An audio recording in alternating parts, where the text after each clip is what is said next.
kok jadi milik dia ya? Persatuan Sepak Bola Seluruh Rakyat Indonesia, bukan Persatuan Sepak Bola Erick Thohir. Dan ada uang rakyat loh. Bener. Guncangan hebat membelah langit sepak bola nasional. Timnas Indonesia bergejolak. Media asing cap John Herdman bak Patrick Kluivert jilid 2-nya PSSI. Apakah kita sedang menyaksikan skenario kehancuran yang terulang kembali?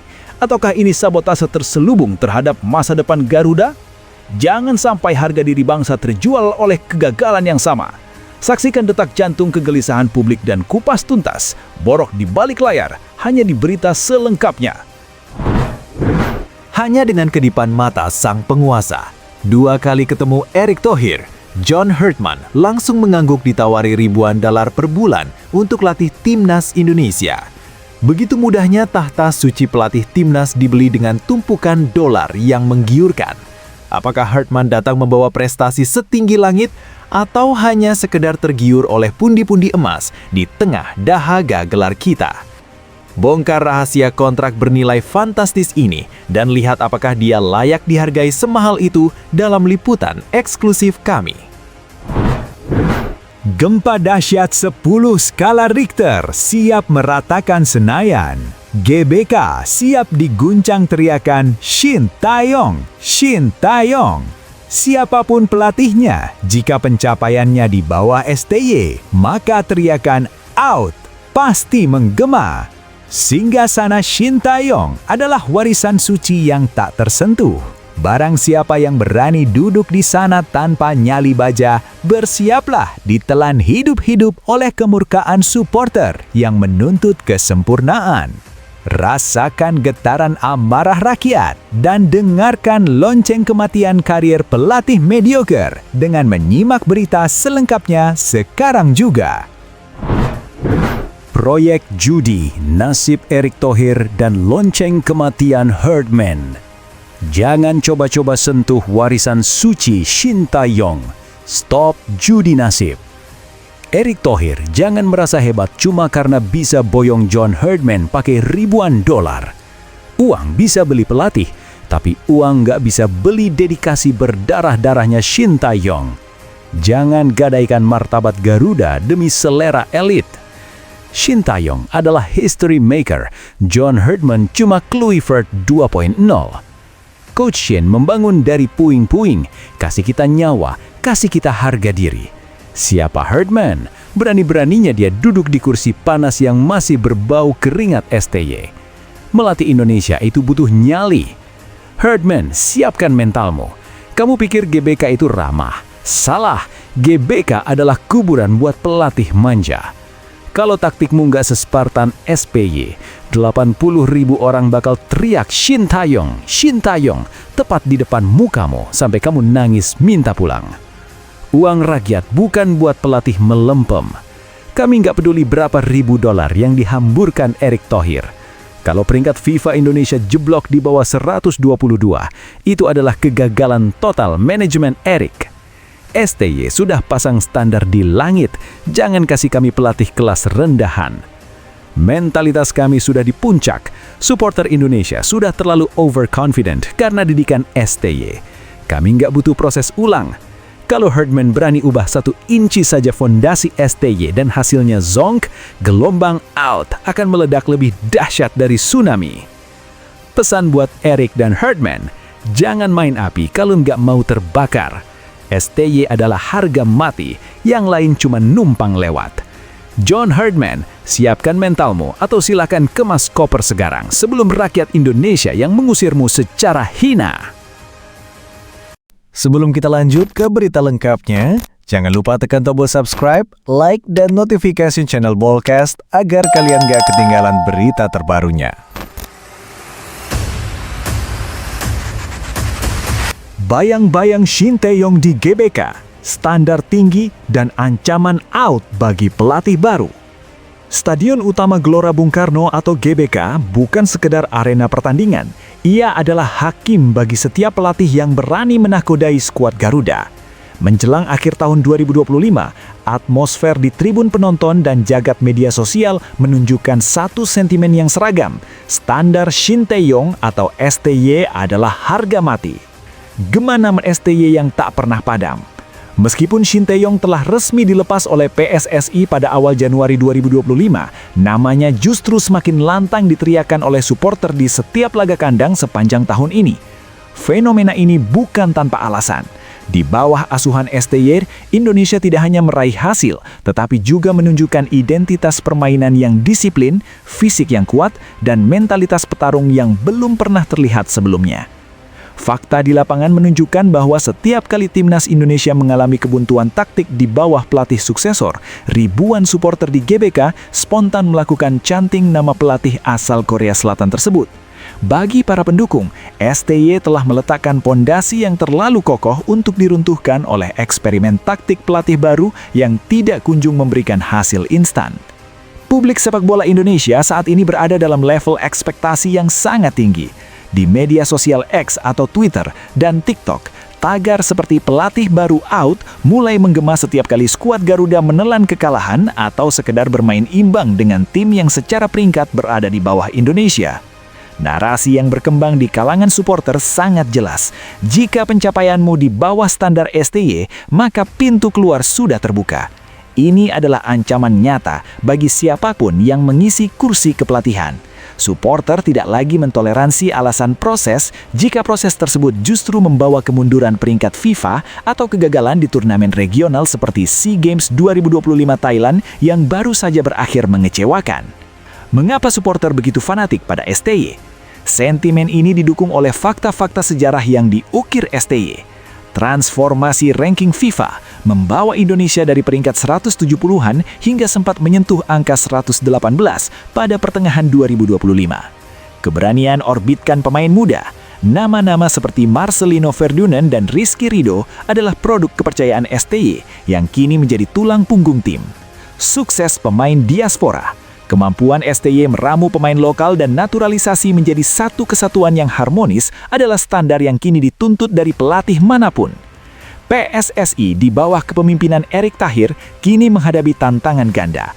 Selain harus mencari pelatih dengan CV mentereng, mereka juga harus memastikan pelatih tersebut memiliki ketahanan mental menghadapi hantu masa lalu bernama Shin Tae-yong. Jika pelatih baru tidak mampu segera memberikan kemenangan di laga pembuka tahun 2026 mendatang, GBK dipastikan akan kembali berguncang bukan oleh sorak kemenangan, melainkan oleh tuntutan revolusi dan kerinduan pada sang mantan pelatih. Kesimpulannya, kursi pelatih timnas Indonesia kini menjadi posisi yang paling panas di tanah air. Prestasi STY telah menjadi barometer mutlak. Siapapun yang datang, pilihannya hanya dua: melampaui standar tersebut atau bersiap mendengar teriakan out yang menggema dari Senayan hingga ke seluruh penjuru dunia maya. Garuda mengunci posisi 122 dunia dalam peta persaingan FIFA 2025. Tahun 2025 resmi ditutup dengan catatan yang memberikan ruang refleksi mendalam bagi persepak bolaan nasional. Berdasarkan rilis resmi FIFA pada Senin 22 Desember 2025, Timnas Indonesia dipastikan menempati peringkat 122 dunia. Angka ini bukan sekadar statistik di atas kertas, melainkan representasi dari perjalanan panjang, tantangan teknis, dan dinamika kebijakan federasi yang terjadi sepanjang 12 bulan terakhir. Timnas Indonesia mengakhiri kalender 2025 dengan total koleksi 1.144,73 poin. Jika dibandingkan dengan posisi pada akhir tahun 2024, peringkat 130, terdapat kenaikan sebanyak 8 anak tangga secara tahunan atau year on year. Namun jika dilihat dalam jangka pendek sejak Oktober 2025, posisi Indonesia cenderung stagnan atau jalan di tempat. Stagnasi ini disebabkan oleh keputusan strategis PSSI yang tidak menggelar pertandingan uji coba internasional pada jendela FIFA Matchday bulan November 2025. Saat negara-negara tetangga seperti Thailand dan Vietnam memanfaatkan jeda tersebut untuk mengumpulkan poin, Indonesia memilih memfokuskan sumber daya pada persiapan Timnas U22 untuk ajang SEA Games di Thailand. Akibat tidak adanya aktivitas di level senior, poin Indonesia tetap diam, sementara dinamika peringkat di bawahnya membuat Indonesia tertahan di posisi 122. Tahun 2025 dapat digambarkan sebagai roller coaster bagi skuad Garuda. Mari kita bedah perjalanan bulanan yang membentuk peringkat saat ini. Awal tahun, Januari hingga Maret, Indonesia mengawali tahun dengan optimisme tinggi setelah performa solid di putaran ketiga kualifikasi Piala Dunia 2026.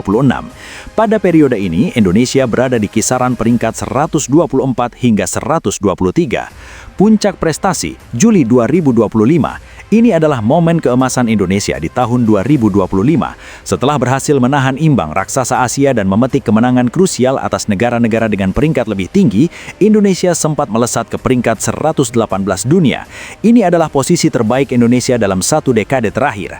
Tren penurunan September hingga Oktober. Memasuki putaran keempat kualifikasi, Indonesia menghadapi lawan-lawan berat seperti Arab Saudi dan Uzbekistan. Kekalahan beruntun di laga tandang membuat Indonesia kehilangan cukup banyak poin yang menyebabkan posisi merosot ke urutan 122 pada pembaharuan Oktober. Penutupan Desember, tanpa adanya laga resmi di November, posisi 122 terkunci hingga akhir tahun. Salah satu topik yang paling banyak dibicarakan di media sosial hari ini adalah posisi Indonesia yang masih berada di bawah Malaysia. Tim Harimau Malaya menutup tahun di peringkat 121 dunia, hanya terpaut satu anak tangga dari Indonesia. Selisih poin yang memisahkan kedua negara sangat tipis, yakni kurang dari 2 poin. Malaysia berhasil mengamankan posisi tersebut berkat hasil imbang melawan negara Afrika pada laga persahabatan November lalu.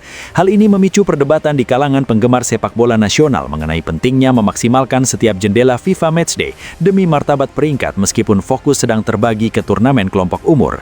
Di tingkat Asia Tenggara secara keseluruhan, peta kekuatannya adalah sebagai berikut. Thailand 96 tetap menjadi raja ASEAN dan konsisten di top 100 dunia. Vietnam 107 mengalami penurunan dibanding tahun lalu namun tetap stabil di peringkat kedua regional. Malaysia 121 unggul tipis di atas Indonesia. Indonesia 122 menutup jajaran 4 besar kekuatan Asia Tenggara. Pencapaian peringkat 122 ini juga tidak lepas dari kebijakan naturalisasi yang terus berjalan sepanjang 2025. Penambahan beberapa pemain yang merumput di liga-liga Eropa memberikan stabilitas pertahanan yang luar biasa bagi Garuda. Namun tantangan utama yang terlihat adalah ketergantungan pada pemain tertentu. Ketika pemain kunci mengalami cedera di paruh kedua tahun ini, performa tim sedikit menurun yang berdampak pada raihan poin FIFA. Namun di sisi lain, regenerasi pemain lokal melalui kompetisi liga domestik yang mulai membaik juga memberikan poin saat Indonesia menurunkan skuad campuran di beberapa turnamen minor. Meskipun menutup tahun di posisi 122, optimisme publik tidak luntur. Federasi telah mematok target ambisius untuk menembus top 100 FIFA pada akhir 2026. Untuk mencapai hal tersebut, setidaknya Indonesia harus menambah sekitar 80 hingga 100 poin FIFA. Langkah-langkah strategis yang perlu diambil antara lain pencatwalan lawan berkualitas, mencari lawan uji coba yang memiliki peringkat 80 hingga 100 agar jika menang, perolehan poin yang didapat akan sangat signifikan. Stabilitas pelatihan, pasca pengunduran iri pelatih sebelumnya di penghujung tahun, penunjukan pelatih baru yang memiliki visi modern menjadi krusial. Optimalisasi FIFA Series, memanfaatkan turnamen undangan FIFA untuk mencicipi kekuatan dari konfederasi lain seperti Amerika Latin atau Afrika. Peringkat 122 dunia ini adalah cerminan realistis dari kekuatan sepak bola Indonesia saat ini. Kita tidak lagi berada di level 150-an seperti 5 tahun lalu, namun kita juga belum cukup konsisten untuk bersaing di level elit 100 besar dunia. Tahun 2025 memberikan pelajaran berharga bahwa peringkat FIFA adalah akumulasi dari kecerdasan manajemen jadwal dan konsistensi performa di lapangan. Dengan dukungan supporter yang luar biasa dan infrastruktur yang makin memadai, posisi 122 hanyalah terminal sementara sebelum Garuda terbang lebih tinggi di tahun-tahun mendatang. Pencarian pelatih baru untuk skuad Garuda tampaknya menemui titik terang di penghujung tahun 2025. Kabar yang paling santer terdengar adalah keberhasilan Ketua Umum PSSI, Erick Thohir, dalam meyakinkan John Herdman, pelatih asal Inggris yang sukses membawa Kanada ke Piala Dunia 2022. Berdasarkan laporan media Honduras, DS, yang kemudian dikutip luas oleh media nasional, proses negosiasi ini berlangsung sangat singkat. Hanya dibutuhkan 2 kali pertemuan tatap muka antara Erick Thohir dan John Herdman untuk mencapai kata sepakat. Herdman dilaporkan langsung mengangguk atau menyetujui kontrak jangka panjang yang ditawarkan oleh PSSI. Faktor utama yang membuatnya berpaling dari tawaran negara-negara CONCACAF seperti Honduras dan Jamaika adalah visi proyek masa depan Indonesia yang dianggap sangat ambisius, serta keseriusan finansial dari pihak federasi. Salah satu poin yang memicu perdebatan hangat di media sosial adalah besaran gaji yang ditawarkan. Meski PSSI tidak merilis angka resmi, media asing mengklaim bahwa Indonesia memberikan penawaran ribuan dolar per bulan dalam konteks nilai yang jauh lebih kompetitif dibandingkan standar Amerika Tengah. Erick Thohir memang dikenal memiliki jaringan internasional yang kuat dan tidak segan memberikan kompensasi tinggi untuk tenaga ahli kelas dunia demi menaikkan level sepak bola Indonesia. Bagi Herdman, tawaran ini bukan sekedar soal uang, melainkan juga fasilitas pendukung dan dukungan penuh PSSI terhadap program pemain diaspora yang saat ini menjadi fondasi kekuatan timnas Indonesia. Penunjukan Herdman dianggap sebagai langkah yang sangat strategis. Ada beberapa alasan kuat mengapa Exco PSSI secara bulat memberikan lampu hijau kepada pria berusia 50 tahun ini. Spesialis Piala Dunia, Herdman memiliki rekam jejak unik. Ia mampu membawa tim nasional pria dan wanita masuk ke putaran final Piala Dunia. Pengalaman ini sangat dibutuhkan Indonesia yang tengah berjuang di babak kualifikasi. Filosofi pragmatis, banyak pengamat menilai gaya main Herdman memiliki kemiripan dengan Shin Tae-yong, yakni mengutamakan kedisiplinan taktik, transisi cepat, dan fisik yang prima. Hal ini dianggap akan memudahkan pemain Indonesia beradaptasi tanpa harus memulai dari nol. Motivator ulung, Herdman dikenal sebagai pelatih yang mampu membangkitkan mentalitas pemain di ruang ganti, sebuah aspek krusial bagi skuad muda Indonesia yang sering mengalami fluktuasi kepercayaan diri. Keputusan Herdman untuk memilih Indonesia memicu reaksi keras dari publik Honduras. Media lokal di sana merasa dikhianati karena Herdman sebelumnya menjadi kandidat utama untuk menangani tim nasional mereka. Mereka menyebut bahwa kekuatan finansial PSSI dan profil Erick Thohir sebagai mantan pemilik Inter Milan menjadi daya magnet yang sulit ditolak oleh pelatih manapun di pasar global saat ini. Meskipun mayoritas anggota Exco PSSI telah menyepakati nama John Herdman dalam rapat tanggal 18 Desember 2025, pengumuman resmi atau official announcement masih menunggu kepulangan Erick Thohir dari luar negeri. Wakil Ketua Umum PSSI, Zainuddin Amali, meminta publik untuk bersabar karena masih ada detail administratif dan finalisasi kontrak yang harus diselesaikan. Jika semuanya berjalan lancar, John Herdman diprediksi akan diperkenalkan kepada publik pada pekan terakhir Desember 2025 atau awal Januari 2026. Ia akan mengemban tugas berat, yakni memimpin timnas Indonesia di ajang Piala Asia dan melanjutkan perjuangan di kalender FIFA 2026. Tahun 2026 diprediksi akan menjadi babak baru bagi sepak bola Indonesia. Dengan hadirnya John Herdman yang memiliki reputasi dunia, harapan untuk melihat Garuda terbang lebih tinggi bukan lagi sekedar impian. Komitmen finansial dan visi strategis dari kepemimpinan Erick Thohir terbukti mampu menarik minat pelatih sekaliber Herdman untuk mengabdi di tanah air.